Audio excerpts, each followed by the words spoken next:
Добро вечер, почитувани. Добре дојдовте во мојот нов подкаст. Како што веќе знаете, се наоѓаме во период кога следбениците на аврамските религии ги празнуваат своите празници, па така евреите имаат својата Пасха, христијаните се наоѓаат во период на великденските пости, во Великден, а муслиманите го имаат месецот на Рамазан.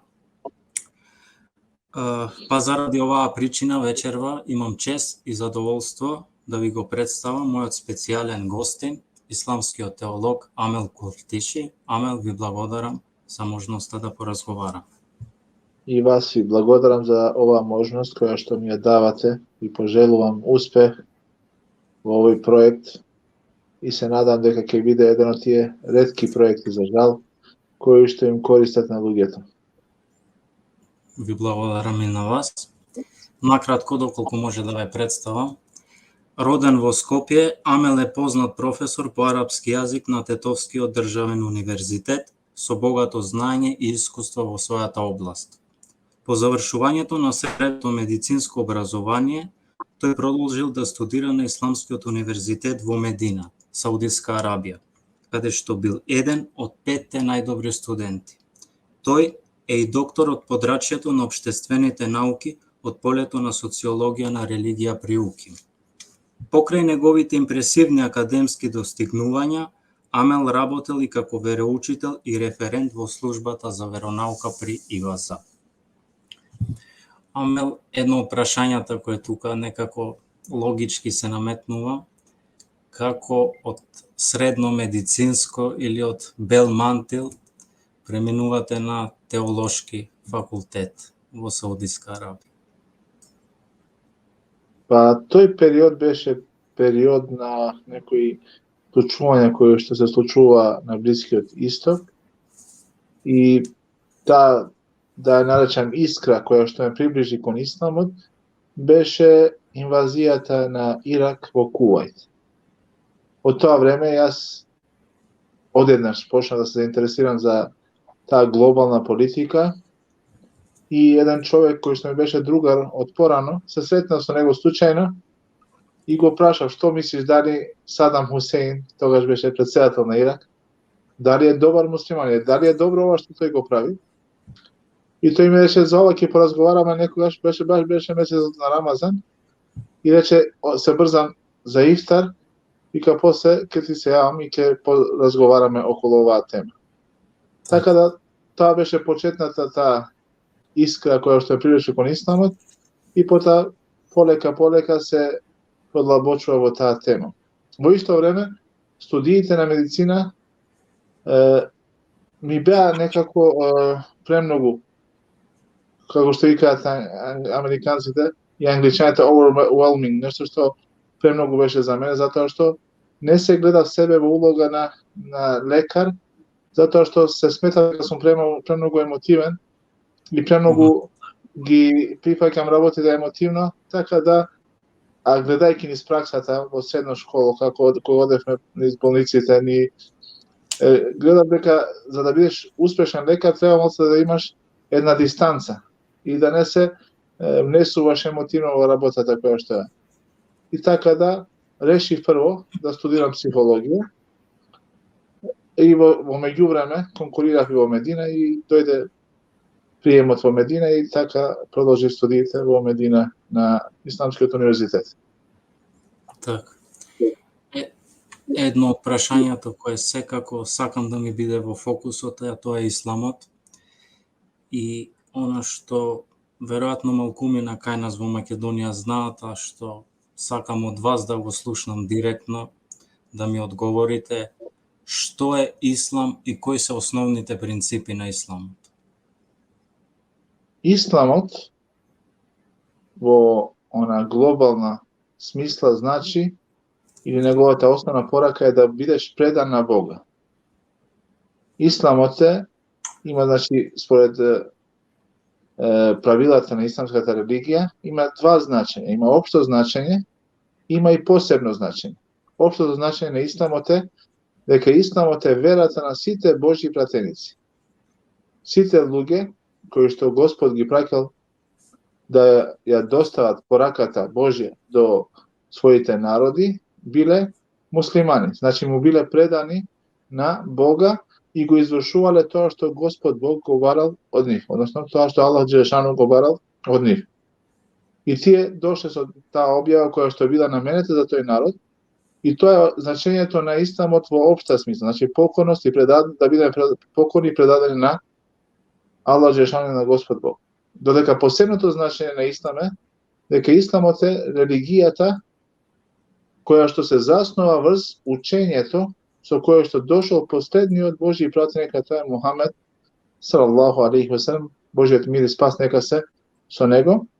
И сето тоа што е дадено во таа последна Божја објава се смета за дел на исламот, и тоа е исламот во она што се вели во исламот како посебно значење и како нешто што е поспецифично.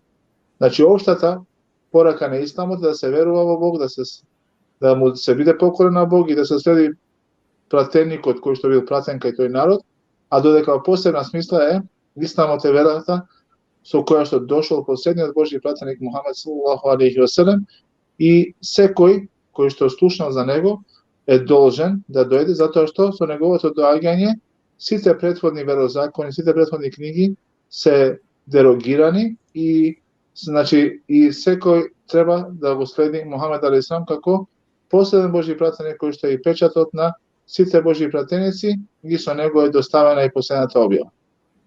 Сршта на исламот се состои во неколку работи. Сршта на исламот значи да се верува, да се исповеда чисто верување само во еден Бог. Тоа е Аллах Джелешану, кој што е создател, кој што владе управува со се и кој што е единствениот кој што заслужува да биде обожуван. Втората работа е да се верува и во Мухамед салаллаху алейхи ве селем како последниот Божји пратеник кој што треба да се следи и на кој што треба да му се верува и треба да се спроведува во пракса тоа со кое што тој дошол. А третата работа е да се следи последната објава, значи да се уреди животот според последната Божја објава, а тоа е Куранот, возвишениот Куран, последната книга и Аллаховиот говор, говорот на Господ Бог со кој што им се обраќа на луѓето. Значи тие три столба се многу важни за да се свати сршта и главната поента на исламот. Значи секој кој што верува само во еден Бог, Аллах Джелешану, кој го следи и верува дека Мухамед алейхиссалам е Божји последниот Божји пратеник и кој што својот живот го уредува според она кое што е објавено во последната објава во Куранот, се смета за муслиман. Значи се смета дека е следбеник на верата на исламот. Така. Значи исламот така не е некоја од исламска гледна точка, исламот не е нова некоја религија која настанала во 7 век, туку напротив, како што рековте, таа ги признава сите Божји пророци кои ги има и во Библијата и го признава верувањето во еден Бог.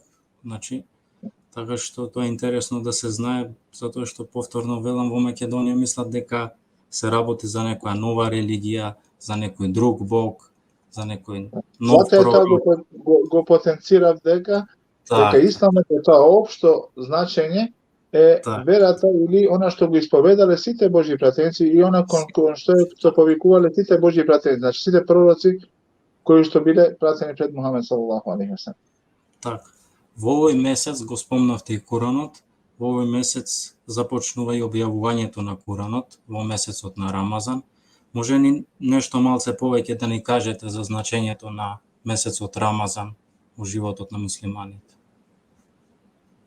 Месецот Рамазан е 9-тиот месец според лунарниот или тој што се нарекува календар, во кој што според месеците се според движењето и промените кои што ги има месечината. Значи тоа е 9-тиот месец и во него е започната објавата на Куранот. Секако дека според познавањата кои што ги имаме или според оние преданија кои што ни се дадени од страна на Божјиот пратеник Мухамед салаллаху алейхи ве селем, дека во ноќта Кадр, некои сметаат дека тоа е 27-та ноќ, 25-та, 23-та, значи непаните ноќи од последната последните 10 дена на месец Рамазан, Куранот се спуштил во, значи, како целосна книга до небото кое што е најблиску до земјата, значи до Бейтул Иззе, која што е куќа, Божја куќа, куќа на покорност и на ибадат кон Аллах Джелешануху, и од таму во текот на 23 години му се доставила на Божјиот пратеник Мухамед салаллаху алейхи ве селем. За овој месец Аллах Джелешануху во Куран вели дека месецот Рамазан е месецот во кој што Аллах го објавил Куранот и вели дека овој Куран е насока и упатство за сите луѓе, исто така во него се јасните докази и сето она во кое што треба луѓето да веруваат и потврда за она што го говори Божјиот пратеник Мухамед салаллаху алейхи ве селем, како и вели дека тоа е книгата која што се нарекува Фуркан. Фуркан значи тој кој што ја разобличува невистината. Значи на луѓето им дава до знаење што е вистината, а што е невистина, и што треба да веруваат и што треба да следат, и што не треба да веруваат и што не треба да следат.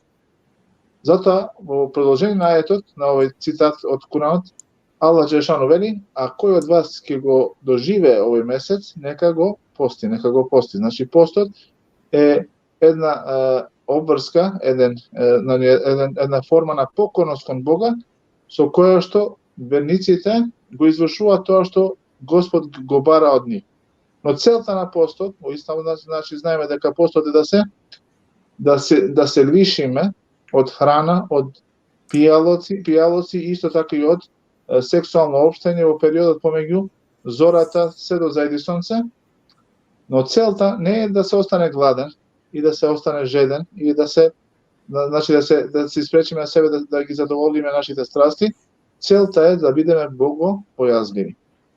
Аллах Куран вели: овие кои верувате, пропишан ви е постот, како што бил пропишан и на народите кои што биле пред вас. А целта што е? За да бидете богобојазливи. Богобојазливоста во исламот значи да бидеме покорни на Господ, да ги извршуваме тоа што Господ го бара од нас, да се оддалечиме од она кое што ни го забранува, исто така и да го величаме само Него како еден единствен Бог, достоен за ибадет, достоен за покорност и за обожување. Тоа е и во Рамазан, значи има многу ибадети други. Рамазанот е месец на Куранот, во кој се чита Куранот, се размислува околу Куранот. Исто така е месец на намазот, на молитвите, кога во текот на ноќите се интензивира таа форма на покорност и обожување на Аллах Джелешану.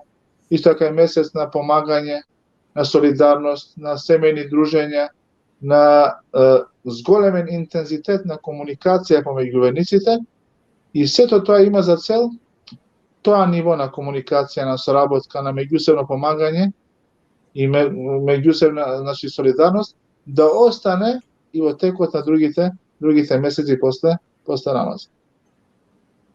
Така. Тоа е. А како постот за време на Рамазан им помага на муслиманите преку некои други примери за духовниот раст, например? Може ли малце по-конкретно некој? Ние знаеме дека еден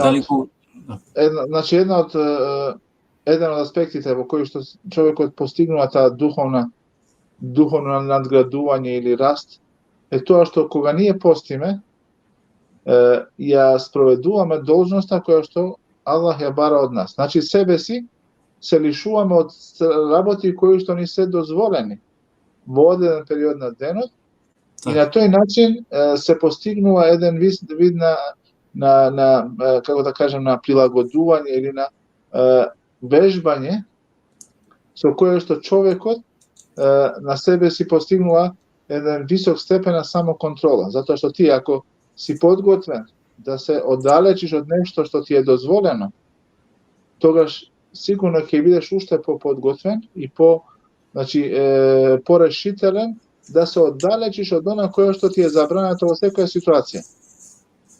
Исто така, преку постот, човекот го чувствува тоа што го чувствуваат некои луѓе кои што, например, го немаат она што го имаме ние од она што Господ Бог ни го дал, значи од снабдувањето, од храната, пијалоците и другите работи.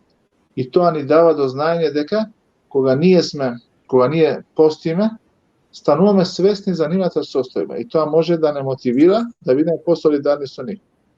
Исто така, велат исламските знalci дека кога пости човекот, кога неговиот стомак е празен и кога чувствува глад и жед, тогаш срцето е во една положба подобро да размислува за Бога, подобро да сваќа, да свати својата мисија и причината поради која што човекот како човек е создаден и му е даден ова земскиот живот, за да може поподготвено да го продолжи својот живот и после месецот Рамазан, да биде посвесен дека неговата улога не е само да живее како што живеат другите живи битја, да се храни, да се размножува и да работи, туку за него е наменета една повозвишена цела, таа е да биде покорен и да го обожува единствениот Господ Бог кој што го создал и кој што му дал се што поседува. Исто така и побогатите луѓе во овој месец Рамазан велат исламските знalci дека кога ќе ја почувствуваат гладта и кога ќе ја почувствуваат жета, тие се помотивирани да уделуваат милосрдие и она што ние го нарекуваме уиснат садака, за да им помогнат на тие кои што се во една ситуација која што е незавидна. Преку учењето на Куранот, читањето на Куранот, исто така се запознаваме со тајните на Аллаховиот говор и се она што не прави да бидеме посилни, поистрајни и да бидеме како да кажам, поодлучни во нашето чекорење кон она што ние го нарекуваме Аллаховото задоволство, значи она кое што е наша цел да го постигнеме, задоволството на Аллах со нас, значи нашиот Господар да биде задоволен со нас. Има и многу други работи, но овие се спомнавте милосрдието, садаката. Може ли збор два за тоа? Значи за кого е таа, како се дели тоа помагање? Значи, милосрдието или садаката во исламот има две форми. Едната форма е зекатот, кој што е значи обврзувачка форма. Тие луѓе на кои што им е дадено да поседуваат одреден имот, тие се должни да даваат еднаш годишно 2,5% од тоа кое што им е дадено. И тоа е нивна обврска. Таа обврска, Аллах во Куранот ја нарекува садака, значи или зекат. Значењето на зборот зекат е да се зголеми берикетот во тој имот кој што го поседуваш, исто така и да се исчисти. Значи да се исчисти имотот од она кое што не е твое. Значи ти, Аллах Джелешануху, кога ти дава нешто, кога те снабдува со нешто, ти како верник треба да бидеш свесен дека еден дел од тоа што ти го поседуваш не е твое. Значи тие 2,5% се нечии други. Кои се тие категории? Господ Аллах Джелешануху ги спомнува кога дека се тоа се сиромашните, тие кои што имаат немаштија, исто така луѓето кои што сакаме да ги придобиеме. Значи има категории на кои што им се дава да ги придобиеме кон исламот, некој кој што е преоптоварен со долгови, некој кој што е затворен и сака да го ослободи, значи неправедно е затворен. Исто така некој кој е на пат и останал без средства да се врати дома. И тоа е тој зекат кој што е обврзувачки. Исто така има и доброволно милосрдие. Тоа е кога човекот дава и не е обврзан тоа да го прави. И тоа доброволно милосрдие во некои ситуации, доколку човекот нема што да даде, е доволно и да се насме, да му олесни на некој кој што има грижа, да поразговара со некого, да покаже солидарност, да биде со него, да му помогне на било кој начин. Дури вели Божиот пратеник Мухамед салаллаху алейхи ва селем дека вел келимету тајибе садака. И убавиот збор е садака. А садаката и самиот збор името садака потекнува тоа дека го потврдува иманот, го потврдува верувањето и убеденоста кај еден човек кој што тоа го прави. Во еден друг хадис, Божиот пратеник, значи хадис е говорот на Божиот пратеник Мухамед алейхи селам, вели дека садаката или милосрдието е доказ. Доказ на верувањето, доказ на убеденоста, доказ на покорноста која што ја исполнува човекот кон другите луѓе. Значи садаката може да се исполи, да се изврши на повеќе начини, секако дека тука е материјалната помош, но и оваа духовна помош која што е преку убавиот збор, преку доброто однесување и така натаму. Така. Овие работи исто така ги има и во христијанството, садаката или милосрдието, постот. Знаеме дека Исус Христос исто така постел и барал да се помагаат сиромашните, да се дели богатството од, да речам, богатите, како што рековте. Сега ме интересира исто така тука покрај Рамазан, спомнавме Куранот, пророкот, пратеникот Мухамед алейхиселам. Ме интересира и исламскиот став, малце да поразговараме доколку може за Исус Христос, затоа што, како што реков, се наоѓаме и во период кога христијаните го имаат Велик ден, па би сакале да ги запознаеме малце чисто информативно, ако може, за улогата и значењето на Исус Христос во исламот. Значи, како муслиманите гледаат, затоа што знаеме дека овие работи, милосрдието, постот, исто така ги има и во христијанството, во Библијата. И сега, ако може малце повеќе за Исус Христос во исламот, да видиме како гледаат муслиманите на него. Вие спомнавте во почетокот дека исламот ги прифаќа и претходните пророци или веровесници, меѓутоа ако може малце подетално да Како што поразговараме. реков на почетокот, исламот е верата на сите Божји пратеници. И еден од тие Божји пратеници, кој што го пратил Господ Бог или Аллах Джелешануху, е и пророкот Иса, кој што христијаните го нарекуваат Исус Христос. Тој е дел од тој синџи на Божји пратеници. Во Куранот се спомнати 25 имиња на Божји пратеници, на пророци. Според некои се 27. И помеѓу нив 5 се најодбрани, значи 5 имаат посебен статус. Помеѓу тие 5 најодбрани спаѓа Ное, Нух, кој што го нарекуваме ние, Ибрахим или Аврам, потоа е Муса или Мојсие, Иса или Исус, и последниот петиот е Мухамед салаллаху алейхи васелем. Значи, секој муслиман кој што за себе сведочи дека е муслиман, треба да верува дека еден од тие Божји пратеници е и Иса алейхиселам, односно Исус алейхиселам. Слободно ќе кажам алейхиселам, значи Божјиот мир нека е со него.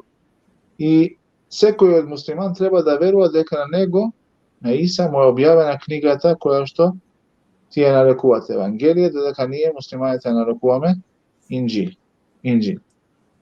Иса алейхиселам, исто така она што е заедничко помеѓу нас и христијаните, е тоа дека веруваме дека неговото доаѓање на овој свет е Божјо чудо. Значи чудо, затоа што и според Куранот Аллах Джелешану вели дека го пратил својот ангел Габриел или Џибрил алейхиселам да ја даде радосната вест дека ќе роди дете, син кој што ќе биде посебен човек, значи. И вели дека и рекол дека wasayyidan ќе биде помеѓу избраниците, помеѓу тие кои што нема да бидат обични луѓе, туку ќе биде посебен човек и ќе биде Божји пратеник кој што ќе говори и ќе им се обрати на луѓето дури кога ќе биде во, значи како дете, како бебе ќе им зборува на луѓето. Исто така има во Куран спомнување на многу чуда кои што Господ ги направил преку Исус, значи преку Иса алейхиселам. И тие чуда ние ги нарекуваме муџизи, и тие чуда се потврда на тоа дека Иса алейхиселам е Божји пратеник. И со тие чуда тој се обидувал на луѓето да им каже, да им докаже дека не говори по негово находување, нешто што е негово размислување, туку дека она што им го кажува е објава од Бога, од Аллах Джелешану, и дека таа објава е потврдена со овие чуда. Значи, и уште еднаш ќе повторам, дека еден човек, ние сме должни да го сакаме Иса алейхиселам, како што ги сакаме сите Божји пратеници.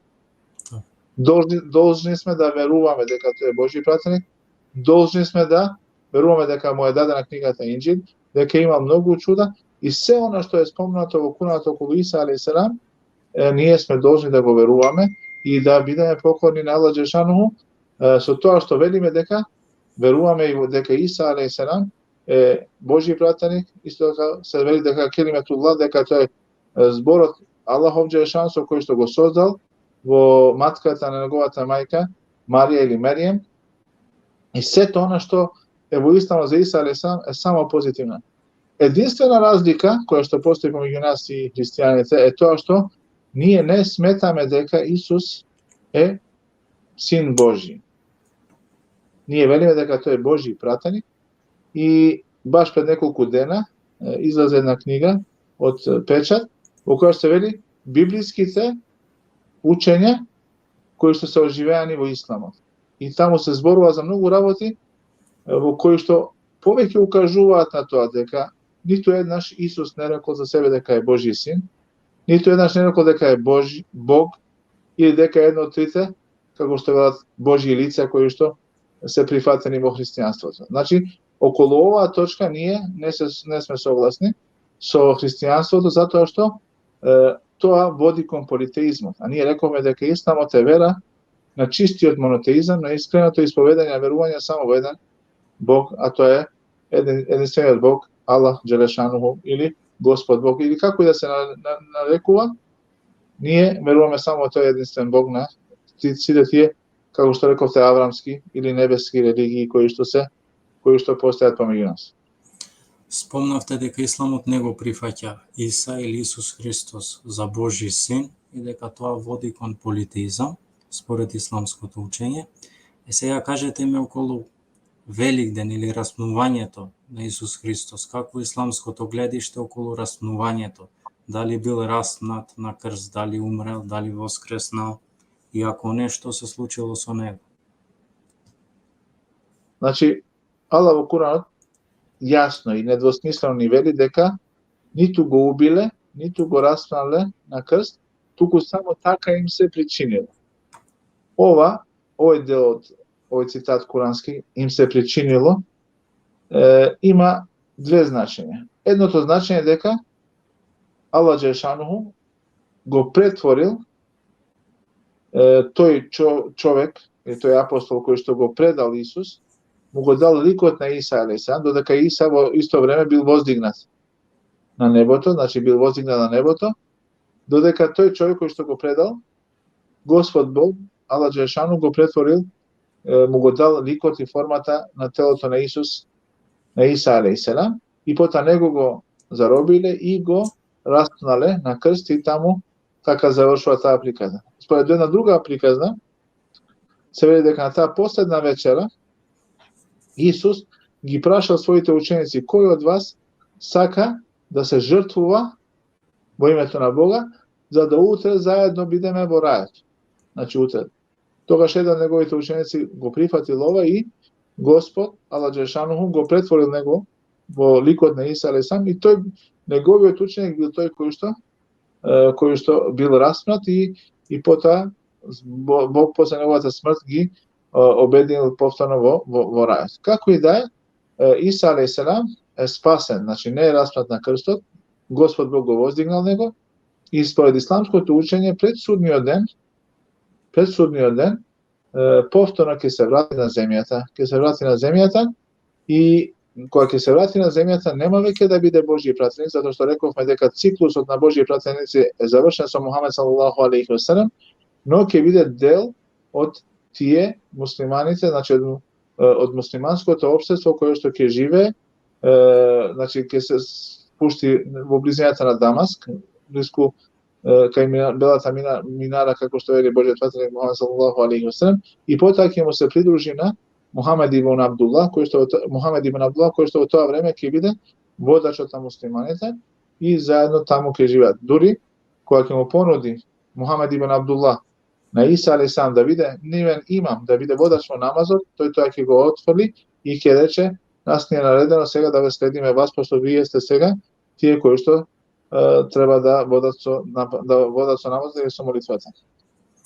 Како и да е, значи Да, слободно. Како и да е, значи Иса алейхиссалам не е Божји син, не е распнат на крстот, воздигнат е и пред судниот ден ќе се врати на земјата. Така, ја спомнавте книгата Библиските учења, оживеани во Исламот. Може ли уште збор-два некој совет да дадете за немуслиманите кои можеби ќе се заинтегрираат повеќе околу прашањето за Исус, околу овие теми? Што ги советувате нешто повеќе? Значи, Исус алейхиссалам, како што рековме, Исус алейхиссалам е Божји син, Исус алейхиссалам е Бог, Аллах Джелешануху го претворил Јас ги советувам кога ќе почна да читаат со отворено срце. И секојаш целта да им биде да ја најдат вистината. Доколку таа им е целта, Аллах ќе им овозможи да ја најдат вистината. Значи Бог ќе им овозможи да ја најдат вистината. И таа вистина ќе биде еден вид на смирување за нивните срца. Ќе биде еден вид враќање кон корените, затоа што не случајно реков дека исламот е религија на сите Божји пратеници. И дека ние помеѓу нас имаме толку многу сличности кои што се, за жал, сокриени или се искривени од страна на некои неодговорни луѓе кои што се обиделе да променат основната порака и основниот повик на сите Божји пратеници. Ние знаеме дека основната порака и повик на сите Божји пратеници било да се верува во еден Бог. Значи се она што ги оддалечува од луѓето од таа основна порака да му се биде поклонен само на едниот единствен Господ Бог, сето тоа значи една сплетка на луѓе кои што сакаат да ги оддалечат луѓето од вистинскиот пат. Така да на христијаните, на браќата по човечкиот род, им велам да ги читаат тие книги со срце отворено, без предрасуди, без да им биде целта да најдам некоја недоследност или некоја грешка, туку со отворено срце секојаш да бараат тоа да Господ, Аллах ги упати кон вистинскиот пат и да ги врати, доколку се на погрешниот пат, да ги врати на вистинскиот пат, и за да бидеме заедно сите покорни на единствениот Господ Бог и да го следиме последниот Божји пратеник, тоа е Мухамед салаллаху алейхи ва салем, со кој што е завршен циклусот на сите Божји пратеници. Так. Сте биле вие лично ангажирани на повеќе книги, превод, рецензија. Може ли да ни кажете за некои позначајни од нив, еве вака, и како предлог може да биде и како некоја тема која може би вас посебно ви беше во фокус и повелете? Значи има една кратка книга, многу е кратка, а многу е корисна, се вели само една порака. Таму се значи собрани сите цитати и од Стариот Завет, и од Новиот Завет, и од Куранот, кои што укажуваат дека пораката на сите Божји пратеници била само една. Да се верува, како што рековме, во еден Бог и да се следи Божјиот пратеник Мухамед салаллаху алейхи ва салем, кој што сега рековме по неговото доаѓање, по неговото испраќање како Божји пратеник, сите сме должни да го следиме тој пат. Исто така има и други книги кои што зборуваат за некои, например има една книга која што е преведена, се вели Исламот, насилството и тероризмот. Значи има многу предрасуди по ова прашање кај немуслиманите. Тука се дава многу прецизно и многу јасно одговор на тие дилеми кои што постојат околу тоа. Исто така Исламот представен преку куранските ајети, таа книга уште не е издадена, сега дека во скоро време ќе се издаде, каде што преку цитати од Куранот се укажува кои се главните пораки кои што ги дава и кои што ги дава Исламот, или кој е она што се бара од луѓето од аспект на Исламот. Исто така многу корисна книга е за положбата на жената во Исламот, затоа што околу таа работа има многу, околу тоа прашање многу дилеми, и таа книга навистина дава убави, логични, прифатливи одговори кои што му се доволни на сите тие кои што искрено бараат да дојдат до вистината и да го најдат правиот пат и да се вратат на она кој смета како вистински пат со кој што ние треба да бидеме задоволни и кој што треба да го следиме. Така. Како наставник по запознавање со религиите, граѓанско образование и етика, ако не се лажам, колку младите денес се заинтересирани да учат за религиите, моралот, вредностите? Мислам дека овие предмети ги предавате за запознавање со религиите. Проблемот на младите луѓе денеска тие се преоптоварени со многу бројни влијанија. Значи, ако во минатото велевме дека е доволно семејното воспитание, сега веќе нашите деца не се изложени само на влијанието на семејството, туку преку ова мрежа на информации која се рекоа интернетот и преку тие социјални мрежи и преку разни апликации, нашите деца за жал се изложени на многу негативни влијани. Она што го забележувам јас е дека за жал нашите деца и новите генерации многу полесно ги впиваат, ги воспримаат негативните влијанија отколку што би може да биде како позитивен импакт. Секако дека на нив денеска е многу полесно да учат. Порано ние, во наше време, кога немаше интернет, беше многу потешко да се дојде до посакуваната информација. Но за жал, таа посакувана информација која што би требала да им користи на нашите млади, за жал е прекриена или е длабоко во океанот на многу некорисни работи, на неморал, на разврат, на насилство, на се она што е негативно, а кое што за жал им се сервира на нашите деца. Децата во основа сакаат да учат за верата и сакаат да слушнат за моралот, но сметам дека нивниот мозок е толку преоптоварен со тие непотребни информации кои што ги добијат преку тој смарт под наводници телефон кој што го поседуваат, така да можам да со жалење да констатирам дека многу малку останува за простор во нивната меморија, во нивната способност да ги конципираат работи за некои работи кои што се корисни. Секако не треба да губиме надежда, треба да се бориме, да се трудиме, да ги воспитуваме нашите деца, да ги вратиме на она што се смета како прав пат и да ги подготвиме да бидат способни да ги прифатат оние позитивни пораки кои што ги дава, позитивни насоки кои што ги дава верата од аспект на моралот, на побожноста, на покорноста и така натаму. Така, кога сме кај младите, сега актуелно е и родовата еднаквост и тие прашања, може би забележавте на медиумите и баш и со Марија Николовски малку го начнавме тоа прашање. А каков е ставот на исламот? Имаше свештеник епископ Јаков зборува на тие теми во последните, да речам, недела 2-3. Каков е исламскиот став по ова прашање, родова еднаквост?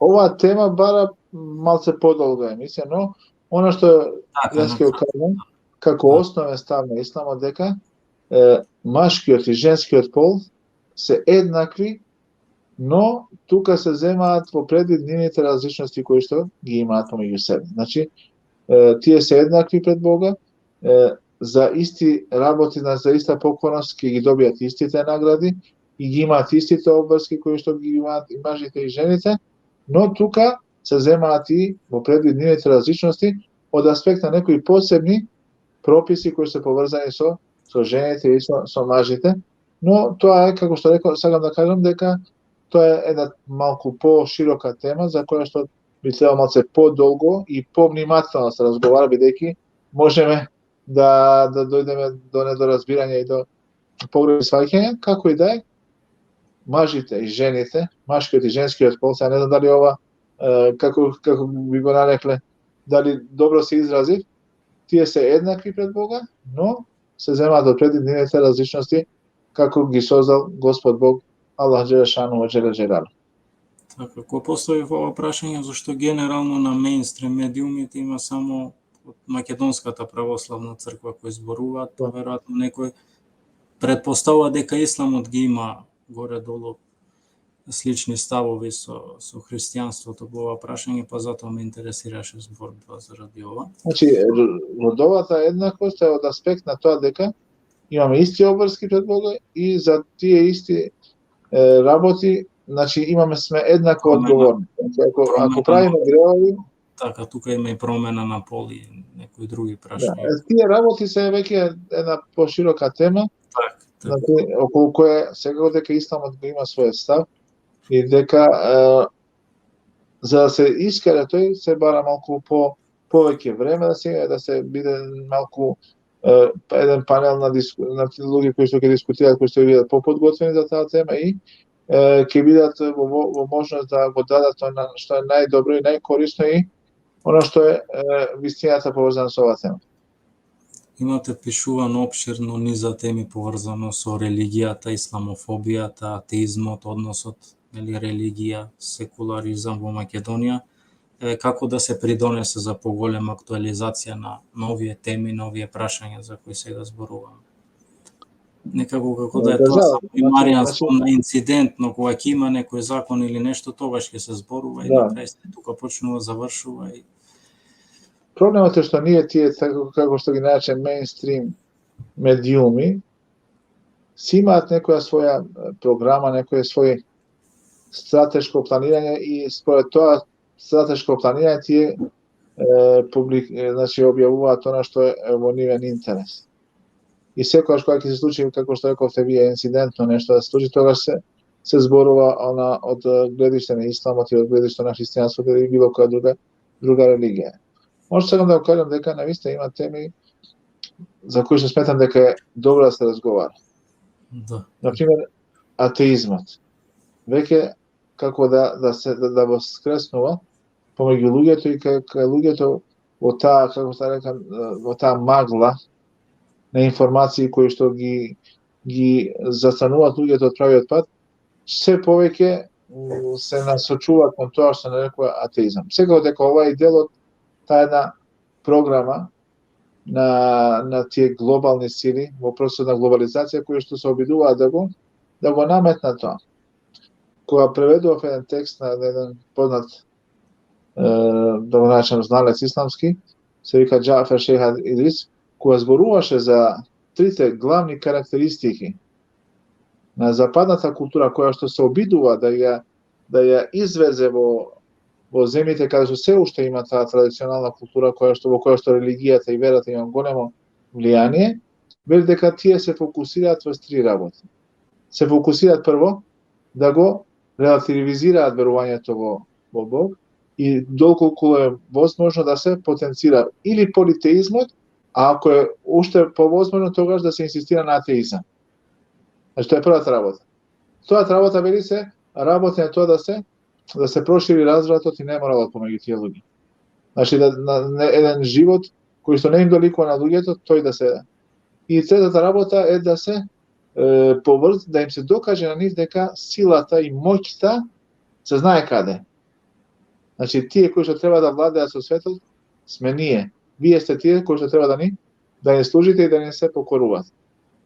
Значи овие теми навистина треба да се разговара и да се може да се види помеѓу редови да се прочита што е целта на тие проекти кои што се обидуваат луѓето да ги оддалечат од она кое што е вистински човечки живот во сенката на учењата на религиите, а посебно во сенката на учењето на исламот, кој што јас го сметам како единствена вера која што на човекот му дава да живее еден живот достоен, човечки живот, и со тој живот на овој свет да го заслужи Божиот рај и Аллаховото или Божиото задоволство на другиот свет.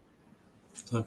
Исто така и за кога говориме за секуларизмот, кај нас, например, е многу застапено тоа помодарство во религијата. Значи ние и на религијата за жал гледаме како на нешто што е дел од нешто што е во тренд, нешто што е во моментот, и таа форма на религија ние ја прифаќаме. Во мојата магистарска работа или магистерскиот труд зборувавме за видови типови на религиозност. И за жал најраспространета форма на религиозност е таа која што е помодарство, следење на трендот, одење по каде што оди масата. И сега ние сите знаеме дека сега се великденските пости, сега е тренд да постиш, и затоа и гледаме и сега сите производи пишува постно. Исто и кај муслиманите, значи тренд да се пости, сега морам да постам јас, иако можеби не го правам тоа поради некој внатрешен порив кој што ме потикнува на тоа, го правам само за да бидам ин. А додека она што се вели таа класична религиозност или религиозност која што се темели врз пораките на Куранот или на Библијата во случајот на христијаните, таа религиозност ја нема. Затоа и многу лесно може да најдеш човек кој што за себе вели дека е религиозен, а во исто време, например,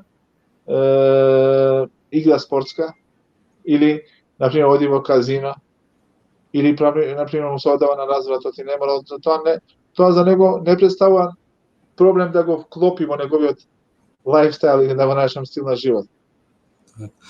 Спомнавте истражување, па затоа е малку чудно, кај нас, например, има истражување, сега колку се тие релевантни, не знам, но може да се најдат по интернет, дека Македонија е една од најнесреќните како земји или држави во Европа, а од друга страна најрелигиозна. И сега не е можно да сте вие најрелигиозна држава, да сте најнесреќна во исто време. Значи тука или е Тоа е еден парадокс, значи. А знаеме например дека многу истражувања на Оксфорд, на Кембридж кажува дека религиозните луѓе па се посреќни, помотивирани, понадежни така натаму, значи. Извинете. Тоа го кажува уште еднаш на тоа дека религиозноста кај нас е површинска, да наречам. Так. Значи религиозност која што нема длабоки корени во убеденоста, нема длабоки корени во она што се смета покорност и повеќе е трендовска, моментална, привремена и само да се вклопиш во друштвото и во општеството. Пред некој ден зборував со еден поп и ми кажуваше дека во времето на комунизмот, кога комунистите сакале да ги крштеваат своите деца, го викале еден поп од Охридско и вели дека тој скинал толку многу мантии затоа што мора да скока преку оградата за да влезе, не може да. Так. Значи тоа уште еден доказ дека само да бидам јас крстен, а што значи крштевањето? Тоа веќе е секундарно, тоа веќе е нешто што нема значење. Исто така и во исламот има што, значи ја дојдам во џамија да кланјам, ама што е пораката? Каков ефект треба да има намазот во својот живот? Како треба да се промени? За тоа многу малку се разговара и многу малку се дебатира и се дискутира. Так. Ја спомнавте вашата магистерска теза, но неодамна вие ја завршивте и вашата докторска теза на тема социолошките аспекти на десекуларизацијата во македонското општество. Може ли нешто повеќе за ова истражување? Првите социолози, или татковците на социологијата, велат дека со развојот на општествата се повеќе ќе се намалува влијанието на религијата врз општествениот живот на луѓето. Значи религијата ќе биде нерелевантна, ќе биде маргинална и ќе биде дури после одреден период ќе јас нема. Затоа што луѓето ќе имаат одговор за се. Според нив, почетокот на религиските верувања е кога луѓето немале објаснување за многу работи. И тој недостаток на објаснување биле причина тие да почнаат да барат одговори во тие работи кои што не може да ги објаснат. Но, како што вели Питер Бергер, се случува нешто што е сосема спротивно тоа. Се зголемува влијанието на религијата врз се она што се смета за општествен ток, значи за општественото живење. Тоа е видливо и кај нас. Значи, тој процес на десекуларизација се гледа на повеќе начин. Преку верската пракса која што постои кај верниците. Исто така, јас тоа го спомнам во мојата книга, забележав дека кога отидов на еден шалтер во една служба, значи која што е државна институција, до себе таа службеничката имаше икона. Значи тоа се наоѓа на место кое што треба да биде религиски неутрално, затоа што ние се сметаме дека сме граѓанска држава. И во секуларизацијата влијанието на религијата врз она што се смета за државна институција или она што се смета за процес на владење треба да биде минус нула, не нула туку, значи не се дозволува.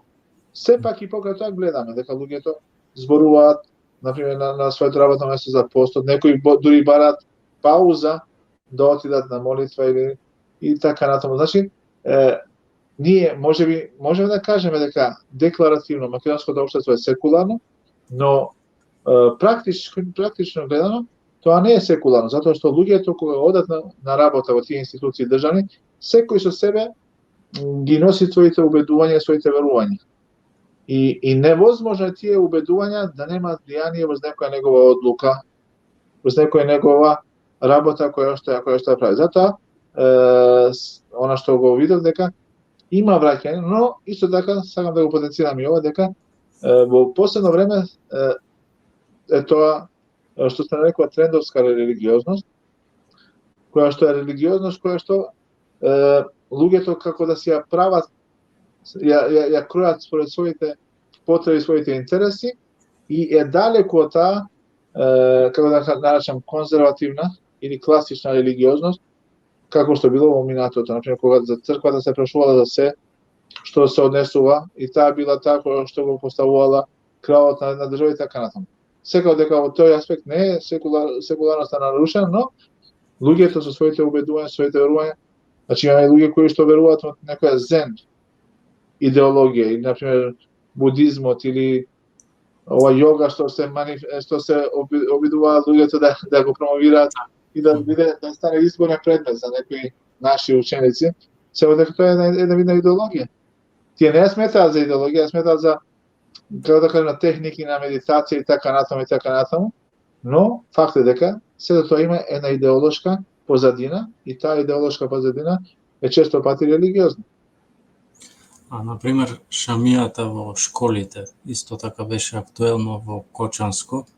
Тоа од социолошки или од правен аспект, како би се анализирало, како би се гледало нарушување на таа некоја, сега спомнавте, секуларизација која ја нема или слобода на вероисповест? Шамијата Зашто и тоа е некоја. Слободата на вероисповест е уставна категорија. И тоа нема нешто што би можело да го загрози тоа право. И луѓето кои што тоа го прават или не го знаат уставот, или пак со некоја друга цел се обидуваат да ги провоцираат муслиманите или да направат некоја ситуација која што може да биде понатаму причина или извор на некој конфликт и на некој недоразбирање. Од социолошки аспект исто така, на човекот треба да му се дозволи да исповеда својата вера. И ако дел од таа исповедување на таа вера е и да се носи шамијата, тогаш нема ништо спорно во тоа. Особено ако се работи за луѓе кои што тоа го прават свесно, значи го прават поради некој натрешен порив и поттик кои што ги имаат од верувањето и од нивното убедување. Затоа мислам дека државата треба да се ангажира и веќе се ангажира многу брзо. И затоа треба да бидеме свесни дека, например, државата реагираше, ја врати ученичката во школа и рече дека нејзиното место во училишните клупи и дека не сме никој тоа право да го. Значи тука има два права кои се загрозени: правото за образование, кое што е детско право, исто така и правото за слобода на вероисповедање, кое што е уставна категорија, која што е загарантирана со македонскиот устав, кој што за ние тие го сметаат за нивна Библија или за нивен Куран, како се викаат некои муслимани. Како и да е, доколку вие го сметате тоа како неприкосновено право, тогаш не треба да правите пречки од тој аспект и треба да се трудиме сите да создадеме едно општество во кое што секој ќе се чувствува сигурен да исполнува својата вера, да практикува својата вера и да биде толерантен и разбирлив кон сите други. Еден ајат во Куранот вели: Аллах Джелешану не создал од еден маж и од една жена, потоа не поделил во племења и народи, за да се запознаеме. И овој ајат беше појдовна, да кажем, појдовна точка од која што почна еден проект, за жал сега го прекина, литаарефу, да се запознаеме, каде што се организираа средби помеѓу различни религии, експерти од различни религии, теолози, и за да се расправа, да се разговара околу предмети, околу проблемите со кои се соочува светот, например сиромаштвото, проблемите со овие родови идентификации, проблемите со тешките болести, затоа што ние кога сме обединети, проблемите со кучињата скитници, еден имаше кажано. Кој е ставот на религијата, дали така. Да. Проблем што ги засега многу граѓани, например, да. Например, државата наместо да се занимава со тие кучиња скитници, да направи нешто, тие разговараат за тоа колку треба да им се покачат платите на на државните службеници, на министрите на 75%. Значи, има пари за 75% покачување на нивни плати, а нема пари да се направи нешто со кучињата скитници кои што се се поагресивни и кои што нанесуваат повреди на луѓето. Так. Амел, веќе без малку 1 час зборуваме. Мислам дека за почеток дека би било доволно некаде да привршуваме доколку немате уште нешто да додадете. Мене ми беше Сакам навистина да ти посакам уште еднаш драго и успех. задоволство. И мене беше исто така. Се Задоволство надевам да дека дека може би на ваков начин малце помалку сега и ова е мој пионерски обид, мој почеток. Маријан беше прв гостин, вие сега па ќе видиме кој ќе биде трет. Да еве овие теми малце по малце барем можеби ги спомнавте младите, смарт телефоните, да нешто плюс има во тој етер. Ако не мејнстрим, барем во овие алтернативни медиуми нешто повеќе да се слушне, да не бидеме само помодарство, религија и за религијата. Овие подкасти се многу корисни и јас се надам и да не речам убеден сум дека Аллах ќе ти даде успех и ќе бидеш успешен во ова. Исто така и ние сме секогаш тука кога имате потреба да разговараме, да дебатираме околу некоја тема. Така, Ќе ни биде чест да ќе ми бидете гости на некоја тема конкретно, па може ќе има и некој друг теолог од друга страна каде ќе разговараме и на некои други теми. Тоа е тоа, почитувани. Благодарам за можност уште еднаш, вие гледачи, останете до следниот подкаст, се слушаме. Селам алейкум и поздрав до сите. Селам алейкум.